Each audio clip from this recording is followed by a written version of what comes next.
Nous présentons cet été une exposition intitulée Picasso donner à voir, qui sera une exposition monographique dédiée à Picasso et qui propose un aperçu de l'ensemble de la carrière de l'artiste, ce qui est quelque chose qui nous paraît aujourd'hui fondamental pour comprendre cet artiste qui est un artiste pluriel, un artiste aux facettes multiples et dont on présente bien souvent, qui est bien souvent présenté de manière fragmentaire.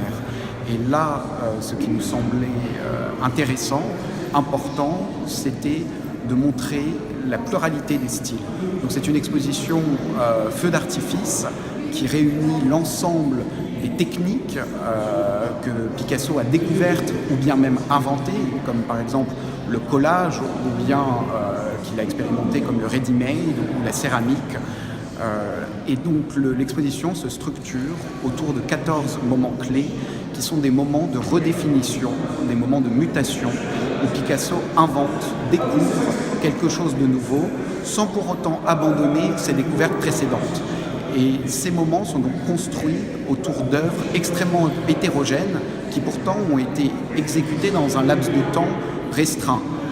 Parfois la veille, le lendemain, le jour même, parfois même dans une seule et même œuvre, on peut identifier des procédés, des styles tout à fait différents.